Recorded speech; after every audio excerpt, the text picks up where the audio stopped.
I mean, there's always I have that. encountered hard apple cider while in Normandy, and I'm not much of a drinker, so I have to tell you that hard apple cider at lunch in Normandy knocked me on my ass. I was just like, oh no, it's really alcoholic.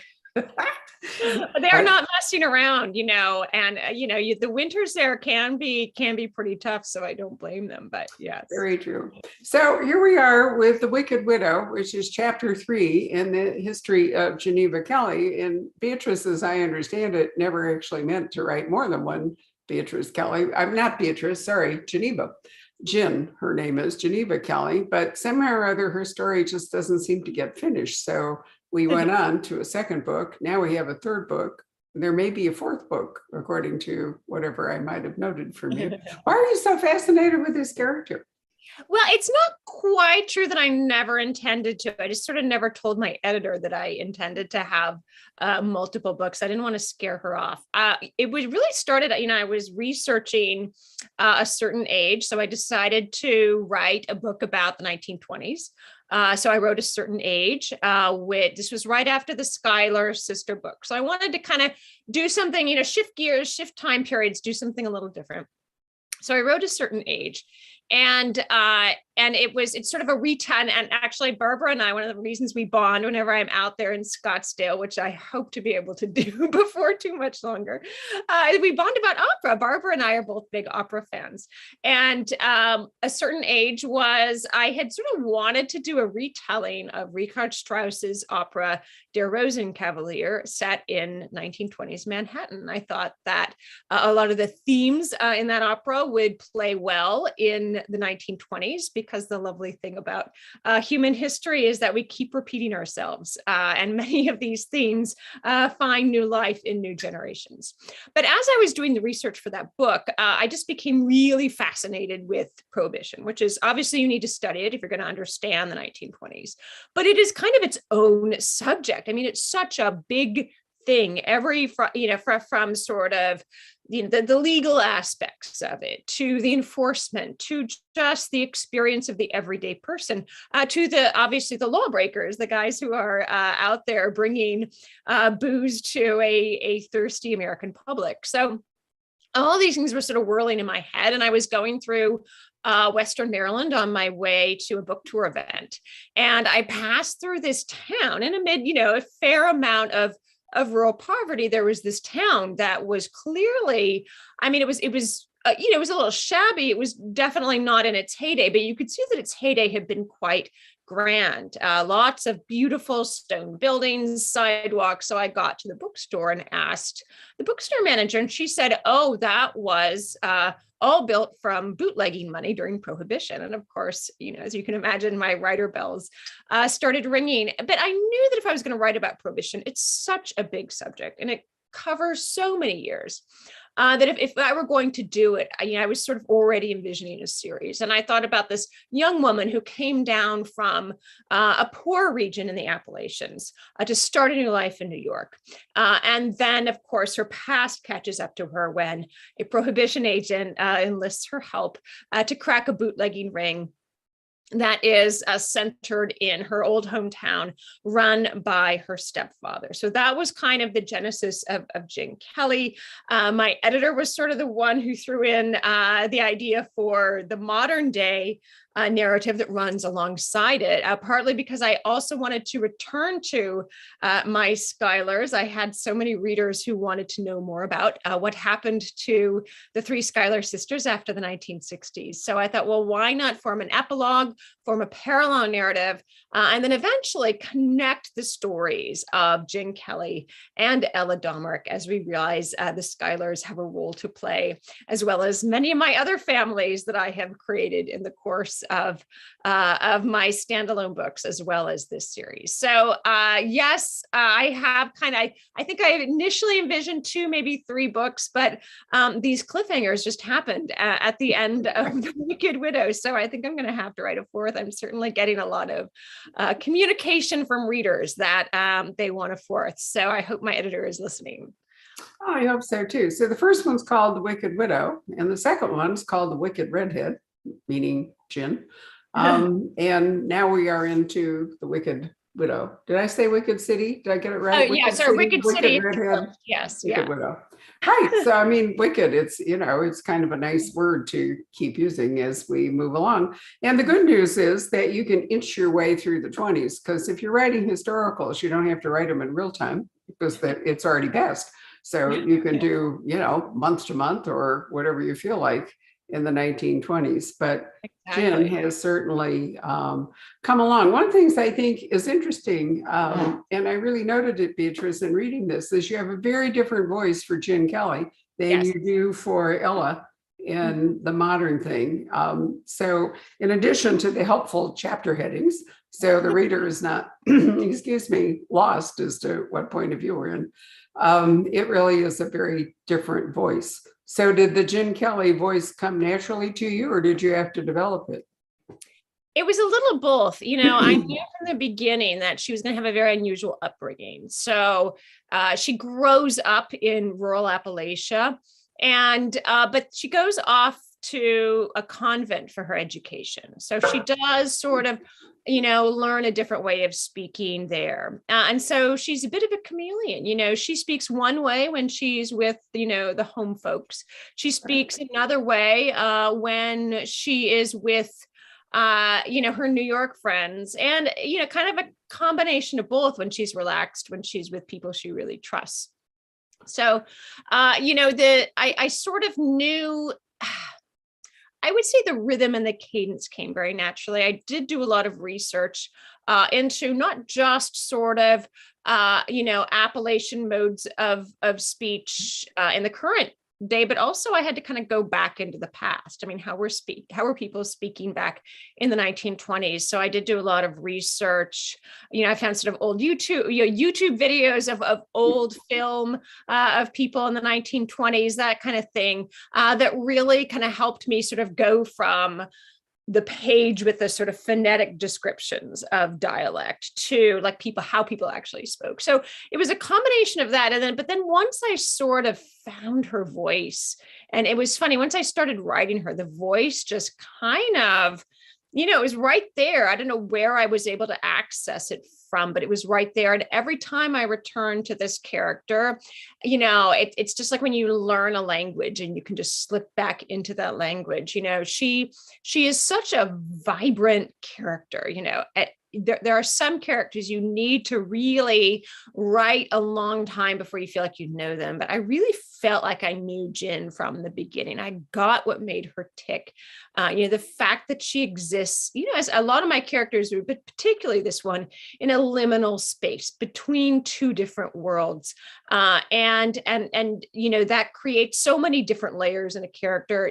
She's been an absolute joy to write from the beginning. I think a lot of my sort of core readers agree with me that this is really one of the most interesting characters in all of my books. And it's certainly the one that gives me the most joy to write. I love returning to Jen and her voice. Well, she's got a very distinctive voice, her interior voice, I think, Yes. and it's not necessarily grammatically or, polished or whatever it is.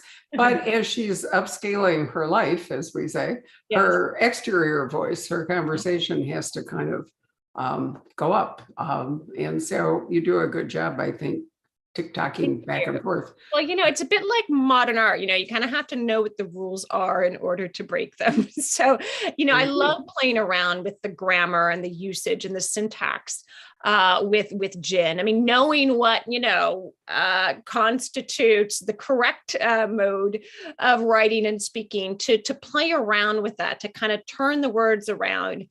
To turn the syntax around, the sentence around. And sometimes she does it deliberately, and sometimes it comes naturally. And sometimes she's trying to sort of exaggerate it for you because she's trying to make a point about herself and your assumptions about her. That's one of the themes of the book, is that we perceive people a certain way. We perceive someone like Jen as being wicked, and she knows that we do, and she plays with those assumptions. And so sometimes her mannerisms and her grammar and her speech are a bit exaggerated because she's kind of throwing it back in your face a little bit, like, okay, this is how you think I am.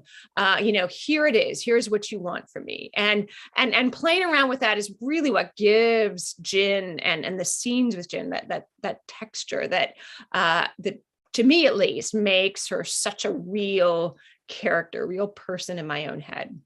Well, I have to say that the situations both for Jin and for Ella are certainly not black and white. They are morally complex, shall I say, involve a lot of fluid relationships, a lot of old and present loyal, a lot of complicated loyalties and family loyalties.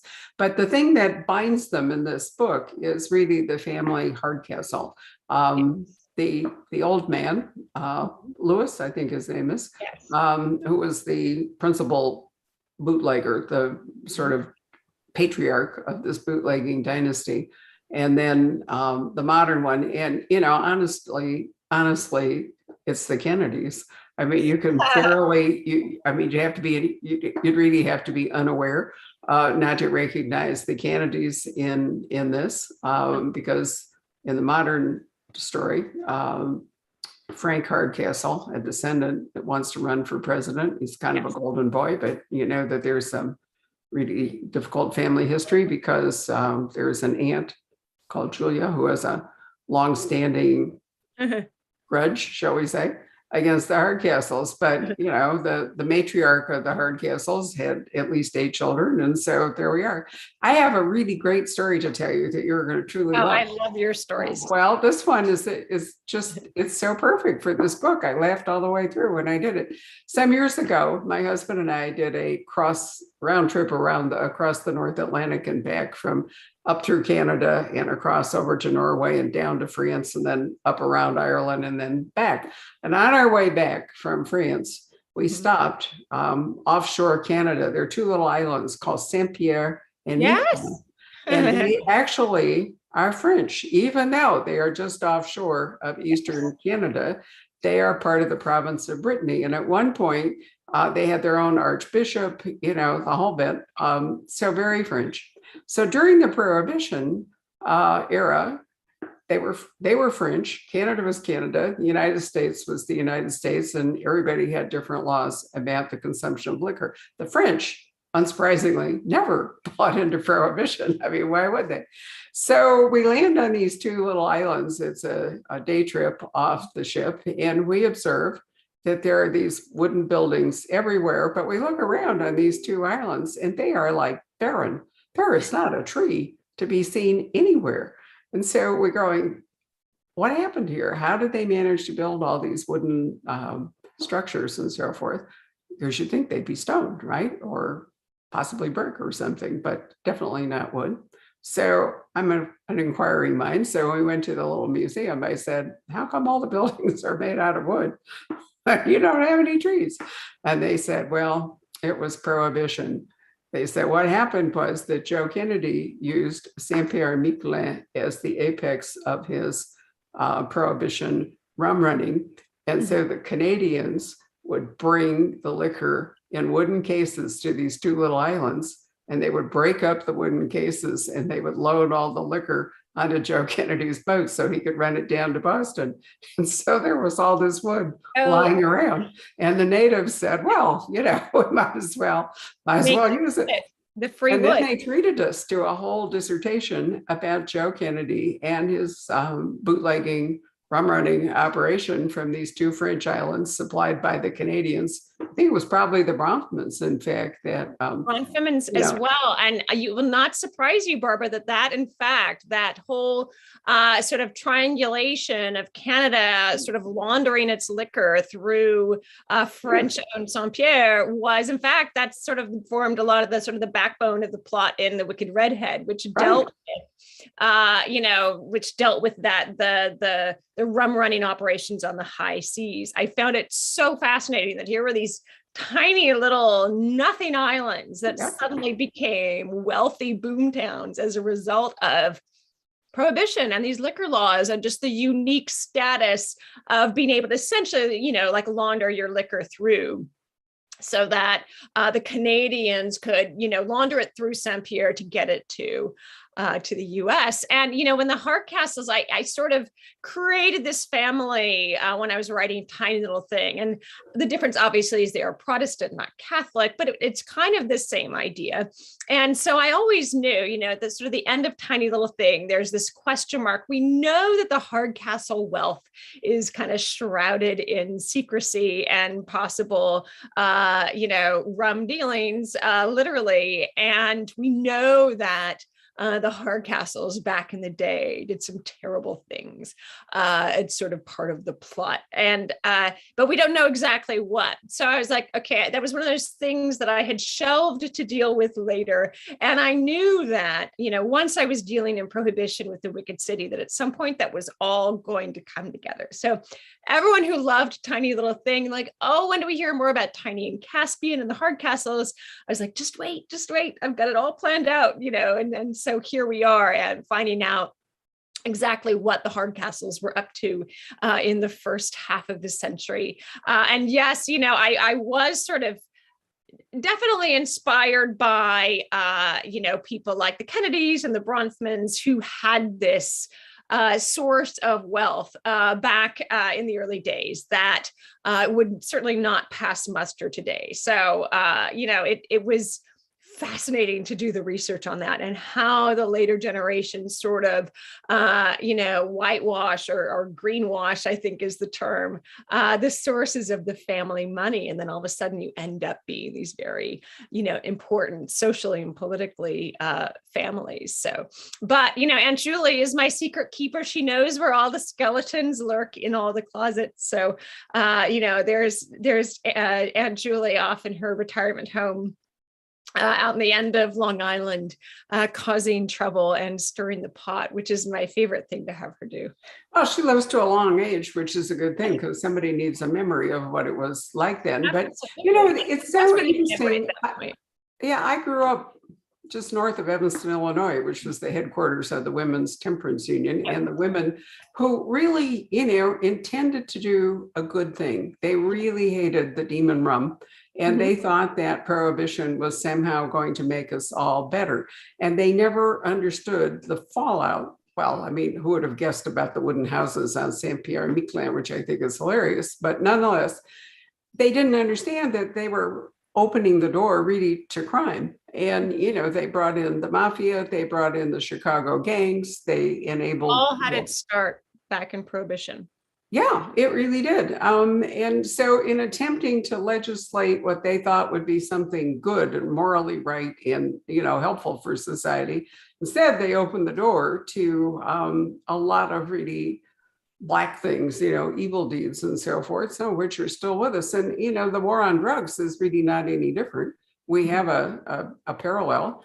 And, even legalizing marijuana, and I'm not taking a position pro or con. Arizona has legalized marijuana, but it's the same thing, can you, or smoking cigarettes, can you really legislate behavior, or are you better off to tax it to death and hope that, make it so expensive? Has a more salutary effect on human behavior than trying to legislate, that's for sure. I mean, look, I think Prohibition is really, a perfect real world illustration of the law of unintended consequences. Absolutely. We go out thinking with very high-minded ideas, thinking that we know best for everybody else. And it turns out we don't. And, I think one of the aspects of Prohibition that really moved me the most was the way it turned, the people who really bore the brunt of Prohibition were immigrants, were people from different ethnic backgrounds, many in Europe, for whom drinking was just part of the everyday family culture. Nobody was drinking to excess necessarily, but, kids would have a glass of beer with dinner, and that was just what they did. And, and to criminalize that, I think they felt was high-handed. And I think a lot of people who were not, who were of more Anglo-Saxon background felt the same thing, like that the government shouldn't be in the business of telling me what I can and cannot drink in the privacy of my own home. I mean, technically they weren't. It was the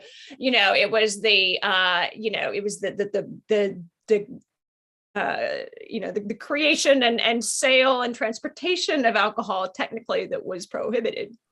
But, I think people felt that this was a really unwarranted intrusion, and that this was an unjust sort of a vocal and very politically astute minority. I mean, it was a large minority, but still a minority, imposing its ideas of morality on the larger public. Well, And but to be fair, I think part of it was a health thing. They thought that people were ruining their health with drinking, and that, by keeping alcohol away from them, they would make them healthier. But unfortunately, what happened was that it allowed adulteration with all kinds of other substances. And we're seeing that again. I mean, I'm not pushing drugs or anything, but I'm making a parallel that heroin, for example, is cut with fentanyl today. That, there are all kinds of more harmful substances being introduced into things that people are taking.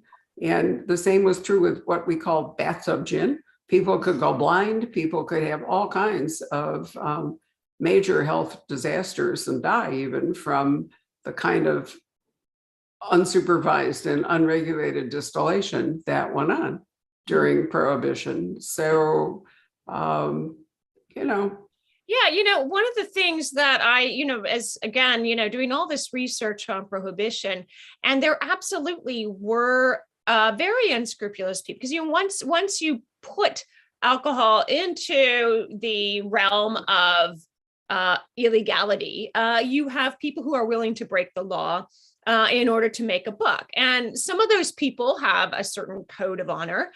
Some of them don't, or some of them are just really good business people. I sort of referenced this guy who was out in the Midwest, and people trusted him because they knew that, the liquor they bought from him was what it said on the label. But one of the ways that the government, with, again, the very best intentions in the world, tried to regulate the illegal liquor trade was that, of course, you still had to make alcohol for industrial purposes. It served a lot of uses that, did not involve being ingested into the human body. But so in order to create that, though, it had to be denatured. In other words, poison had to be put in it so that people would not drink it. Well, of course, what happened, unscrupulous people would take this denatured alcohol and sell it to people. And people were so desperate to drink that they would drink it, even though they knew it could kill them. And it happened very frequently. So very smart businessmen tried to develop a more legitimate business model, which would deliver trustworthy booze into people's hands. But of course, the more you tried to do that, the more likely you were to be a target of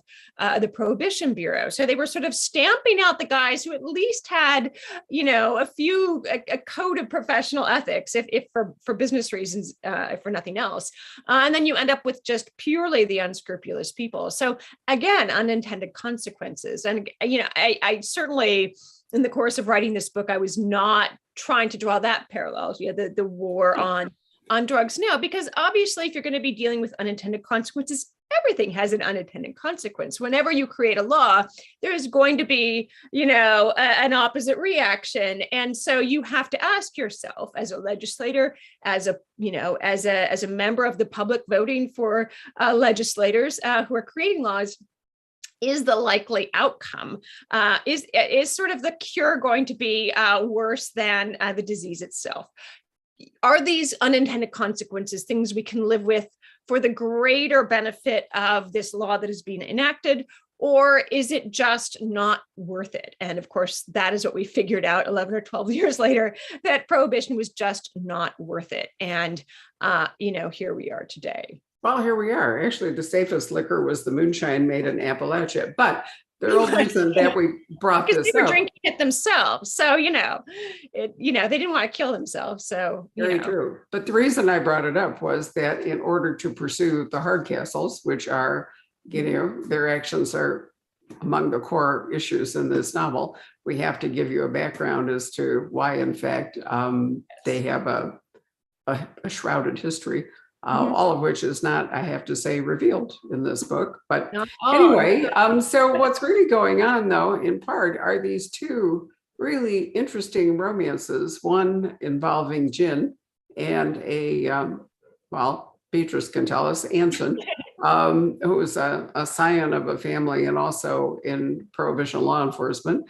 And then we have Ella, who, interestingly enough, is pregnant by the man she's divorcing. Apparently, they had sort of a farewell, and she got pregnant. But she's really in love with a new guy who is going to be the father. And so it's very complicated, both in 1920s and in the more modern story.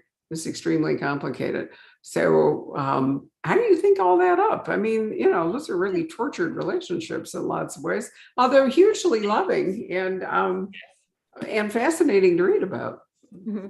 Well, I think it's interesting that you talk about the complicated moral scenarios in both storylines, because I wanted to do that deliberately. You get a lot of time to think during COVID. And I was really, and it was actually my father who sort of said, my father, God bless him, reads all of my books and has a lot of really thoughtful things to say about them afterward. And he said, all of your books, at the end of the day, what ties them together is this notion of forgiveness, that we all screw up, because we do. I think, there's the 10% of the population that is, truly psychopaths. And the rest of us are just trying to do our best with a lot of self-interest mixed in there. So, and with varying degrees of altruism in there. So we're all going to screw up. And we need to have the humility to ask to recognize when we've screwed up or played a role in whatever has gone wrong, and to ask for forgiveness. And also we have to be good enough to extend that forgiveness, because, we're going to screw up as well. So I was really kind of trying to deal with that on both levels, on both sides of the generational divide here. Ella, of course, has, at the very beginning of Wicked City, she's just left her husband because she's discovered he's been cheating on her the entire time. Just your classic sort of charming guy who is leading a dual life. And she leaves him, and very soon, falls in love with the guy who is sort of the guy managing the apartment building that she moves into. And it turns out he's, related to the owner, and some very ghostly happenings are going on in this building. So, the first two books have kind of dealt with that. And then, of course, we're dealing with some of the baggage left over from the Schuyler sister books.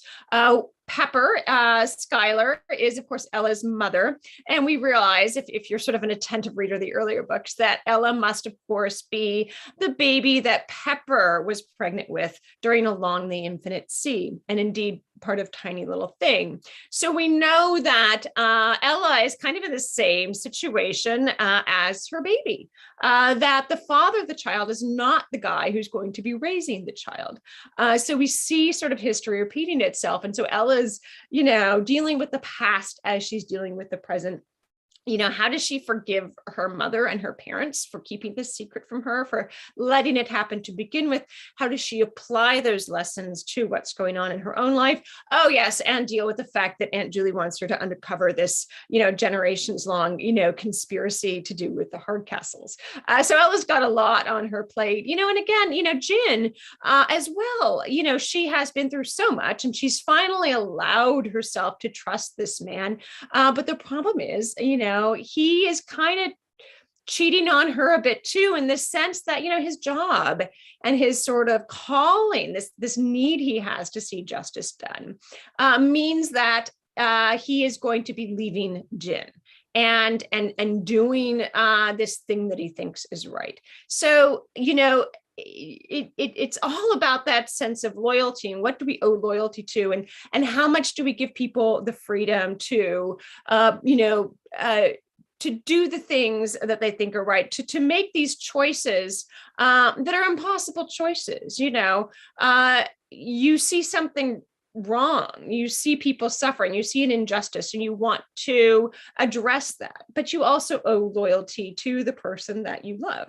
And so how do you reconcile that? So, the book is all about that sort of tangle of the conflict between your public duty and what you owe to society and to humanity and to the people around you, but also what you owe to the person that you love, the person who has placed their trust in you at a personal level. So that conflict between the public and the personal, has kind of been a theme that I've been dealing with, if you paid attention, a lot of my books lately.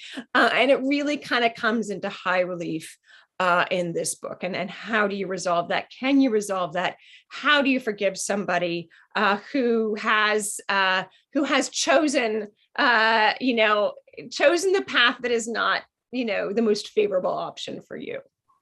Well, on a broader scale too, you have to decide what your definition of family is.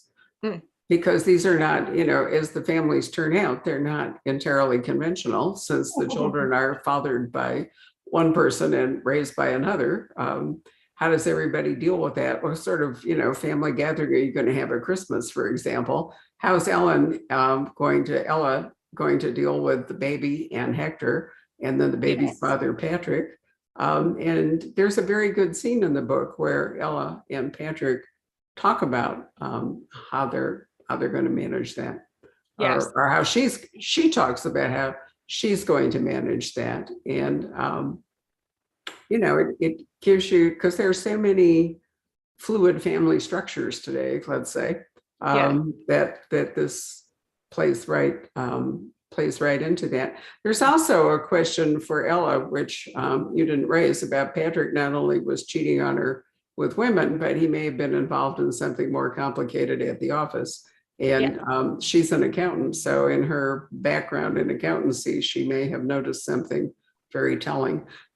So it's not necessarily a local drama. There's political overtones to it, which you have set it up so you could explore it on that level. What decade are we in with Ella?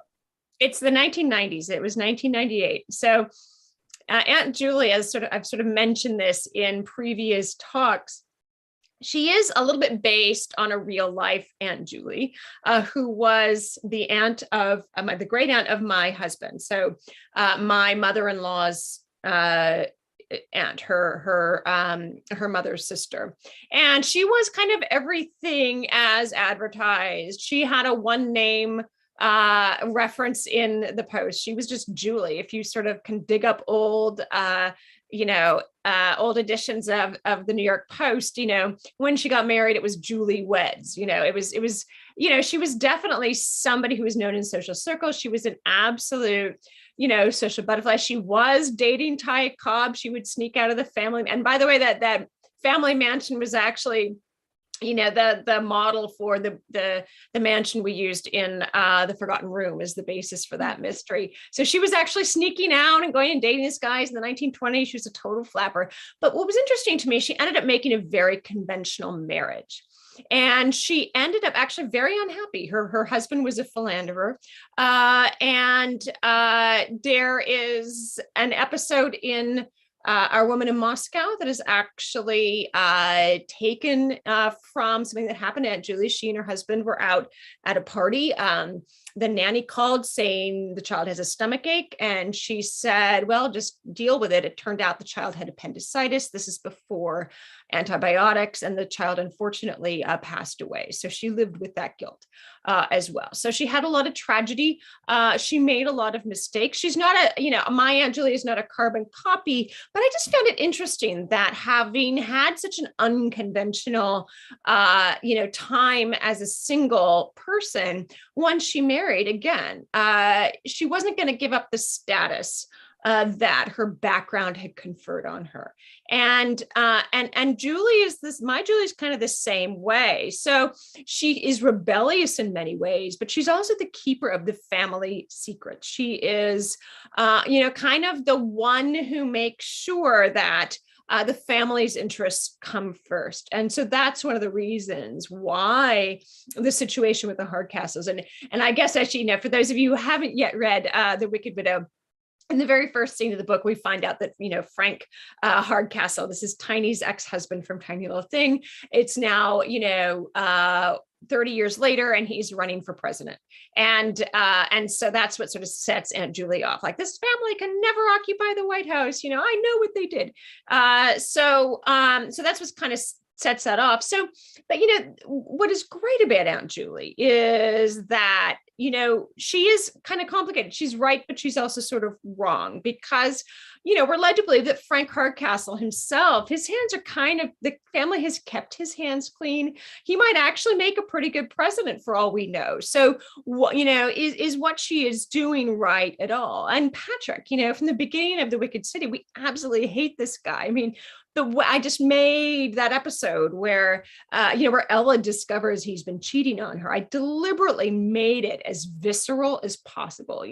He goes down to get the takeout pizza, supposedly. He's been there a while, so she goes down to figure out what's taking him so long. And he is, actually having sex with a prostitute in the stairwell. And she's sort of staring there, watching this happen, going, frozen, like unable to believe she's actually seeing this. So we kind of hate him from the beginning, and he keeps trying to say, I'll stop, I'll do better. And we hate him so much, but we get to this book and we find out he's not all bad, and he does care about her. And it's sort of like, he doesn't even know why he cheats. He's like, I love you, I just can't seem to stop myself. It's like, it's sort of parallel to an alcohol addiction. And, some bad things happen to him later in The Wicked Widow that Ella feels are her fault, and that elicits some sympathy for him until a final maybe plot twist at the end sucks it back away. But the people are complicated. It's not like Patrick is like the worst person in the world. He's just a bit of a screw up when it comes to his personal life and his inability to control his impulses. And so that puts the burden on Ella to forgive him if she can. And also to figure out, how am I going to make a life with this guy, this somewhat toxic person still in my life, because we have this child.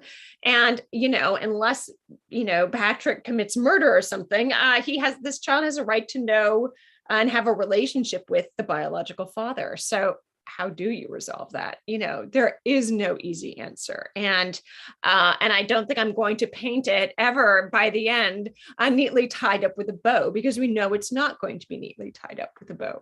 Well, if obviously you put the baby in there to enforce, the fact that they can't ever fully divorce because they do have this child together, which creates all kinds of interesting loyalties. And, Aunt Julie may be protecting the family, but I'll come back to my point is, what is the family? How do you define it? So moving on from The Wicked Widow, what are you working on next? Are you writing a novel with your two cohorts, Karen White and Lauren Willig again? Gosh, yes. Well, actually, we're done writing it. It is called The Lost Summers of Newport. It takes place in Newport, Rhode Island, in, of course, the Gilded Age, in the 1950s, which we chose because that was kind of the period where Newport was transitioning from being this, these great mansions being owned by the families that had built them, to becoming white elephants and eventually coming mostly into the hands of the Preservation Society, which is now known as Newport Mansions. And you can visit. Well, I have myself been there several times and hiked. Yes, it's the cliff walk, and it's amazing. And we were supposed to go visit during our research and outlining phase, but unfortunately that coincided with the outbreak of COVID. So we had to do all of that online. I live not too far away from Newport, about hour and a half away. So I was able to go a couple of times and take some photos and do some Facebook living, or some not some Facebook live, but some FaceTiming with Karen and Lauren, so we could do as much on-site research as possible. And then, of course, we met to, put all the threads together and finish it off and polish it up and send it off to our editor back in August. So that was really wonderful. The third narrative takes place in almost modern day. It takes place in the summer of 2019 because we did not want to deal with COVID and the summer of 2020 when we were writing the book. So it is not quite the present day. And it really, it's funny because, writing it was a bit more disjointed than our usual experience writing together, because we couldn't meet in person and because we had all these distractions and everything was shifting around us, not just, what was going on in the world, but publication dates and due dates for manuscripts and all this stuff. Everything was constantly changing. So, we sort of handed it in and we're like, this feels pretty good. And, but you don't know until you hear back from your editor. And our editor came back. She's like, oh my gosh, this is like the best manuscript I've edited in like months. I love it, love it, love it. And in fact, they changed our publication date, which was supposed to be September of 2022. It is now May. They're going to launch it as a big summer book. So stay tuned. There are going to be all kinds of fun in-person events, including we're working on a book launch in Newport itself, which will be, well, I'm not going to tell you because nothing's sort of been resolved yet. So as soon as we have something concrete, we will obviously let you know. But we got some very fun, exciting stuff possibly in the works. Oh, that's wonderful. I certainly hope that will bring you fun summer. I think, I hope, hopefully we'll be back enough to normal that all of you can join us and we can kind of feel like, we can meet again and have fun again. And gosh, I think we just all miss that face-to-face interaction so much. And we certainly hope we can come out to Arizona and see you, Barbara, because, you're always at the top of our list for book tour, not least because, hey, Scottsdale is a really nice place to visit. We always try and engineer it around, a 2-night stay or a weekend if we can to get the most out of the trip. Absolutely. I'm sorry it's May because February is actually a lot nicer to visit Scottsdale, but might be the very beginning of the tour rather than the end of the tour. Right. Well, we have no control over the heat. Last year we had no autumn at all. It was 100 degrees early in November, and this year we really had a very nice. It was very strange. It was hotter and more miserable in Seattle and Portland when it was relatively cool and rainy in Phoenix. So the weather things are completely confused, but we'll hope for the best. Patrick, let's call you up and see if there are questions or if you have anything you'd like to say. Yeah, let's see here. There is a question from Anissa, I think, or Anissa, who says, I like that you put your characters through a lot and believe that is one of the reasons why your books are so good. Who has been your hardest character to write and why?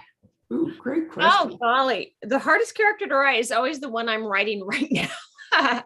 Usually. Actually, the funny thing is the reason I didn't even tell my editor I was working on book number 3. I started writing The Wicked Widow at the end of the COVID summer.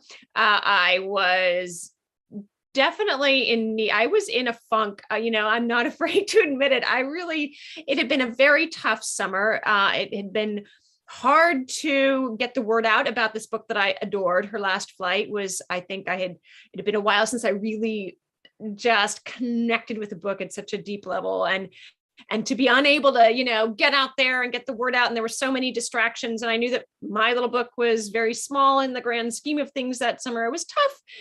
A lot of other stuff going on, just bringing my family through the whole COVID experience, a lot of ups and downs. So, the kids, my 2 oldest went off to college and I was like, I need to write something for fun again, to really just write without worrying about what I'm writing it for. And so I thought, I've been meaning to write the 3rd book in the Wicked City series forever.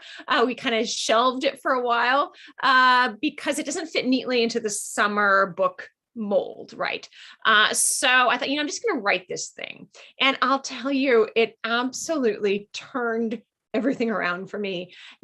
Just sitting in the morning, not even opening up social media, anything, just sitting down with a cup of coffee and writing for an hour or 2 and just plunging into and just the intensity, just circling back to Anissa's question, the intensity of what is happening, the bad things that are happening, there were literally scenes where my editor came back and was like, you need to tone that down a little bit. That's a little extreme. So there are a few scenes that had to be toned down, which is the first time that has ever happened to me before. I'm a diplomat. I was like the second child. My parents were divorced. I was always like trying to smooth things over. It's very hard for me to put my characters through hardship. I'm always trying to like make them feel better. So for me to go and put them in these extreme situations was both tough and cathartic. And it's funny because I have just received so much positive response about this book. I was actually nervous. I'm like, are my readers going to want to follow me into some of these dark holes that I'm taking my characters? And it turns out, you guys love that. God bless you, but I handed it to my editor and she's like, oh, okay, where are we going to fit this into your publishing schedule? I guess we'll try for, the autumn. And so that's what we did. And it's kind of all worked out and everybody's loving it so much. So I'm taking note of all the comments and messages I'm getting about book four, we need a book 4. And like to send them all to my editor and be like, see, we have to do book 4 now because my readers will never forgive me if we don't. Well, there are quite a few comments about that here. Let's see here. Another question that's come in. What is a typical writing day for you when you're not doing laundry? This is a reference to my bio, which says I divide my time. It's funny. To me, it's not a joke. I do divide my time between writing and laundry and making dinner and grocery shopping, all that. Luckily, now that I do have 2 children off at college, the laundry burden is not as bad for at least for sort of 8 months of the year or so. And actually, my 13-year-old daughter is suddenly like, I'm going to do my own laundry, Mom, and help you out. And I'm like, can you just, communicate this to your siblings because that would be helpful. I try to, the great thing about the Wicked Widow was I got into this wonderful, I was just so in the flow. I think if you read about sort of the creative process, there's this whole thing around being in the flow and how sometimes you need to force yourself into it. There are so many distractions now, way more than when I started writing, when I just had a little BlackBerry, and no business of writing things to deal with and not social media and all of that. And I found it much easier to slip into the flow because I didn't have all these distractions. I could go to, my husband could watch the kids and I could go to, the coffee shop and get 2 solid hours in, just slip right in.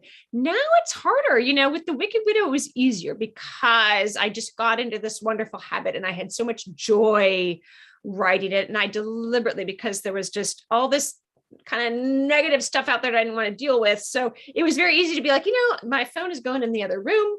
I am in this room with my coffee and my laptop and I'm turning off the internet and I'm just going to write. And I do need to slip back into that. It's been a very distracting autumn for a lot of different reasons. And the book that I'm writing, I really love, but I've just had a harder time. And maybe because knowing these characters, knowing Jen, knowing Ellen, knowing Hector, knowing Anson, and all the sort of side characters, it was just so easy to slip in because I didn't have to learn anything new. I had to plot out something new, but I didn't need to learn any new main characters. And right now I'm still learning these characters. And with all the distractions, the words don't come as easily when you don't know what the character is really thinking inside. So it has been a challenge. I'm finally getting over that hump a bit with this book. So bear with me, everybody. We're getting there. This morning I had a great writing session where I just did the coffee, ignored the internet, and just, suddenly a few things clicked and I'm really getting to know this main character and it's kind of getting there. So every book is different. I wish I could give you a great answer to that question. Here's the solution and here's how I divide my time. But it definitely depends on the book. And, I think that's why I would love to write a 4th Wicked City book because again, it's just so much easier to slip into a series book, even if you're like, okay, how do I make it fresh? At least who your people are and what your choice is. Do you have a tentative title for the 4th book yet? Well, here's we actually went through a few different, if you were kind of following me along after I sort of finished it, I didn't tell anyone. I sent an email to my agent saying, surprise, I just wrote the third Wicked City book. And the working title was The Wicked Prince, which I think you can kind of figure out if you've read the book why I might have sort of been the working title. They didn't like it. They thought it sounded too kind of fantasy or, just not, it didn't sort of fit the genre. So for a while, it was going to be The Demon Liquor, because I thought, well, demon, it had the same kind of rhythm to it, but like just in a different key, The Demon Liquor. But that didn't play well in the marketing meetings. I guess the marketing people were confused by the reference, the demon rum. And so we came up saying, they'll come up with something else. And I suddenly was like, oh, The Wicked Widow. And I know a lot of people were very scared by that. They're like, oh my God, but there are several different candidates for who the widow might be. And also widowhood can be a fluid concept. I'm trying not to give away any spoilers here, but yes. And as soon as I said The Wicked Widow, all the light bulbs went on. There are certain words that book title people love, marketing departments love, wife, summer, and woman, and widow is one of them. Widow is one of those evocative words, that is like, just kind of captures a reader's imagination. So everyone was super happy with The Wicked Widow. Whew, I don't know what we would call the fourth one. I think I would have to plot it out first at the very least. In order, I kind of know where things are headed, but you got to figure out how to get there. So I would have to figure out that plot first before I could even begin to think of another amazing title with a word that the marketing department loves to see on a book cover. Well, you almost have to do wicked, so it'll have to be a wicked something. Yeah. Well, my editor is always like, so can you come up with another title with the word summer in it? And I'm like, does it, really, are readers that, literal where it has to have the word summer? She's like, well, the sales department says, yeah. So I'm like, all right, we'll try to think of another twist on summer. But yeah, so we're like, how about The Lost? I think that's why they made it a summer book. They did not want to waste a good use of the word summer with The Lost Summers of Newport. So we had Did you have a hand into this wonderful cover design? I really like it. Oh, isn't it fabulous? Yes. The remit was make it glamorous 20s, but not cheesy. So many of the images they use can be like stock images of modern people posing as flappers. And sometimes that works and sometimes it badly does not work. I'm not even sure which one that is. I'm guessing it might be posed actually, because it's almost too perfect, isn't it? And with the city in the background, and they did an amazing job of just giving it a glamorous yet kind of classy and noiry look.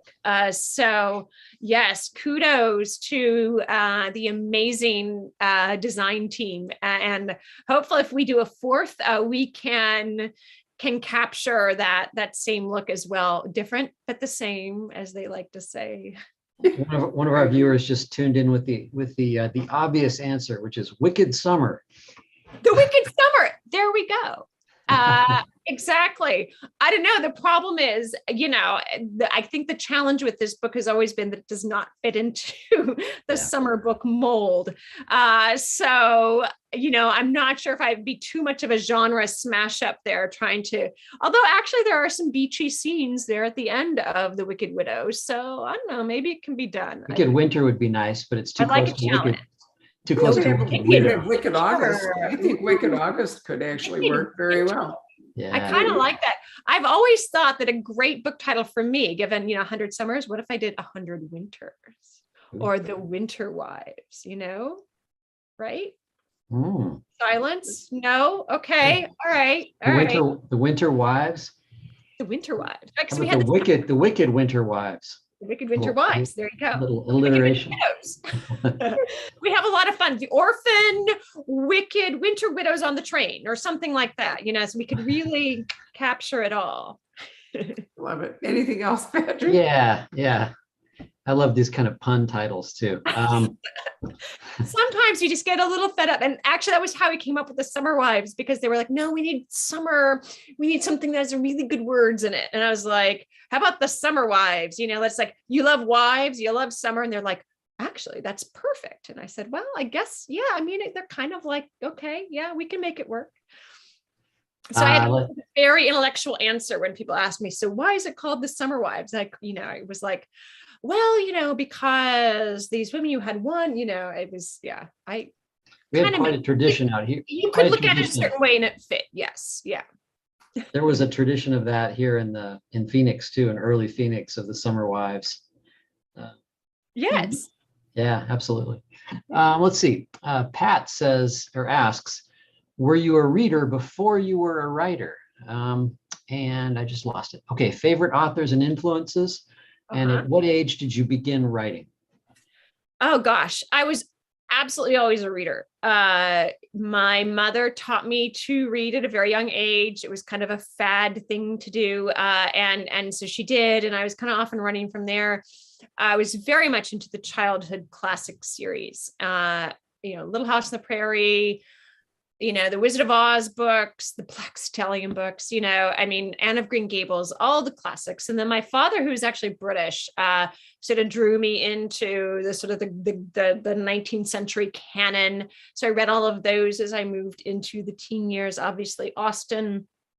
And, you know, I actually had a huge I read a little Trollope when I was young, but I had a huge Trollope phase when I was going through business school, because I could not have survived getting my MBA in finance if I did not have something actually interesting to read when I was not studying. And so I read through all of Trollope. And if, you know, and as you know, Trollope as well does this thing. He has like this universe, right, of characters that pop in and out of each other's books. And so I wasn't thinking of it consciously when I started doing that in my own books, but that was definitely inspired by Trollope for sure. So yeah, those were kind of, you know, the big influences early on. And then when I was but you know, very much, you know, just the traditional 19th century British canon. And then when I was in college, I took a class on turn of the century Europe. And that sort of moment of transition between the capital R romanticism of that 19th century canon and the modernism that was sort of the seeds of the kind of literature and the bifurcations in literature that we see today, and as well as all art and really all sort of, you know, Western culture that underwent this transition. And it really kind of was had its starting point before the First World War, but it really kind of entered the mainstream in the post-World War I period. I have a very long talk about all this that I sometimes do. Paris, the whole Paris scene. Big talk. But one book in particular that, and I think because it was a memoir, really, I think captured my imagination and opened my eyes and all of those things and turned me on to that sort of early modernist period, World War I and the interwar period. And that was Vera Britton's book, A Testament of Youth, which I actually, when I first read it, and I got to the point where her fiance is shot by a sniper in France, and he's this, you know, golden boy, just made, you know, everything perfect, and he's shot by a sniper and dies, and she gets the news right before he's supposed to come home for Christmas, and devastation. I literally could not read past that chapter. You know, I didn't even want to live in a world where Roland was dead. You know, it was just personally very devastating to me. Especially because it was true, it had actually happened. And in fact, as soon as I could, when I went to France, I actually was able by train and taxi to visit his grave in this tiny, tiny village not far from Albert, and visit his actual grave. And, you know, and it was really one of those turning points for me in terms of what was capturing my imagination, what was interesting to me, and what eventually kind of inspired me to write the periods that I wanted to write about.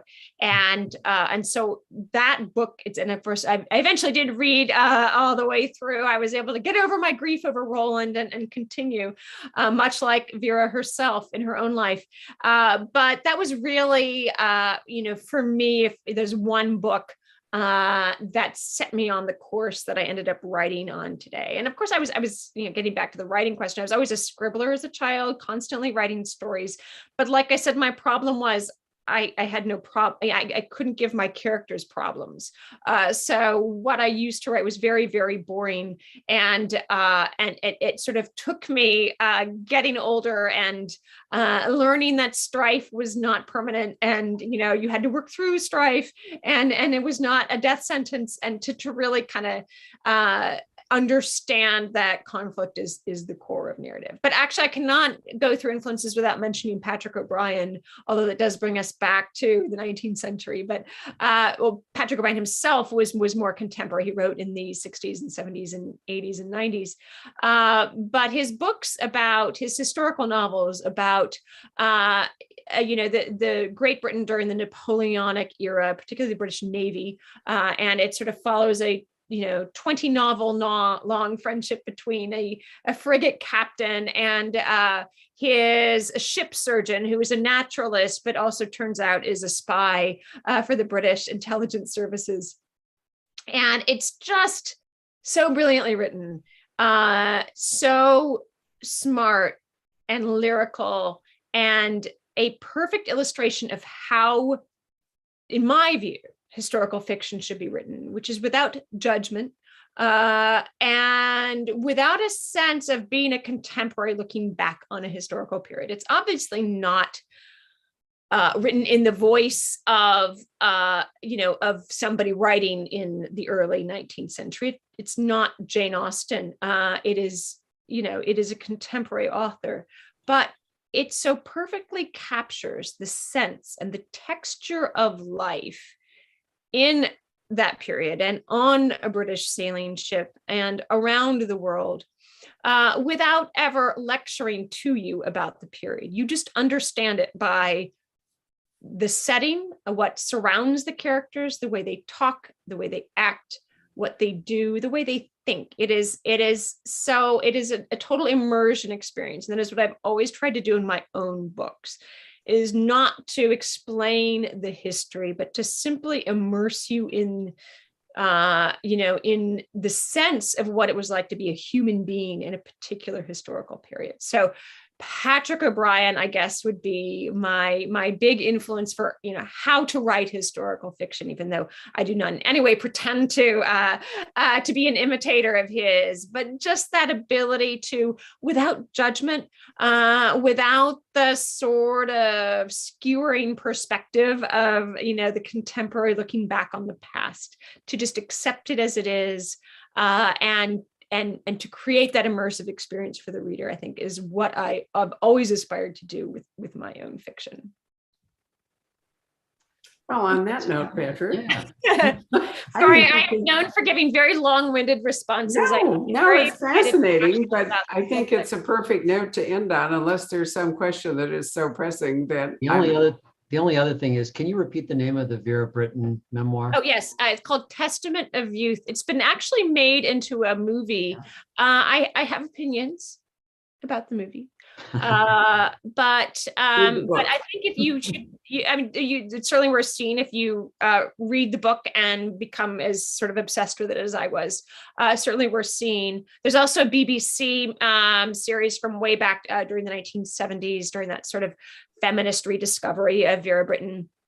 And but the book itself, Testament of Youth, really, there's a lot of sort of technical stuff about her journey to get into Oxford and all the exams she had to pass to get in, and you sort of get a bit bogged down in all the Latin and Greek that she had to study for in the early paragraph. But the story arc itself is just so incredibly moving and gives you such a wonderful snapshot of that generation, what is often called, the lost generation of young people who fought in the war and either survived or died in the war, the First World War. So that definitely worth a read if you're interested in the period. Indeed Awesome. it is. Well, thank you for all that. It's been Oh, fascinating as it's always always to talk to great. you, Beatrice. So The Wicked Widow, we do have just a few left, but we probably could get Beatrice to sign more if we I ever am run always out. happy. Yes. What we do is they send me boxes of books. I sign them and stick my little postcards and bookmarks in there. And then they send me these lovely UPS labels that I slap on the boxes and send them back. So it's very easy process. And, certainly if anyone has a particular personalization request, we can accommodate that as well. Obviously the timing, you're going to have to wait a bit for your book, but I'm sure we can get something to you by the holidays if you, I wish we could, but I'm going to have to intervene and say there's no chance. We are so overbooked. Sorry, we are just completely overbooked and overwhelmed. And not only that, that's good news. I'm so excited that so much, bookish commerce is taking place. It really is. But I think we all have to recognize too that the shipping systems are going to be strained beyond their capacity. So we can certainly do that, but we really have to wait till January because it's just everything is so backed up at the moment. But it's a happy thought. And you can always download the audiobook or read the ebook while you're waiting for your beautiful signed copy. It's not impossible to have both, which I love. Anyway, Beatrice, thank you for your time. Do both. They listen to the audio and have the physical copy as well, which I think is kind of neat because it allows you to go back and forth or to read it and then listen to it or listen and then read. Yeah. So absolutely true. In fact, the people that read audiobooks sometimes are stars in their own right, which is very cool. I have been very fortunate to have some amazing narrators for my audiobook. So they're so good that and whenever anyone asks me to read an excerpt, I'm like, no. I cannot compete with that level of professionalism whatsoever. So I will tell you all about the book, the background, the insights, the themes, but no, I'm not going to read from it. Sorry. Get the audio. But hey, I got all these kids to put through college. So, that's right. Good. Every royalty dollar counts. I love it. It's always been a treat to talk to you. Thank you very much. And thank you for watching us this evening. There will be, speaking of audio, a podcast available towards the end of the week in case you'd like to listen to what we had to say. And the video is going to live forever on our Facebook page and our YouTube page because we're making that available. And we'd really like to encourage you to sign up for our YouTube channel because that's a nice thing that will help us do some more interesting work. Anyway, happy holidays. Good night. Happy Thanksgiving, all that good stuff.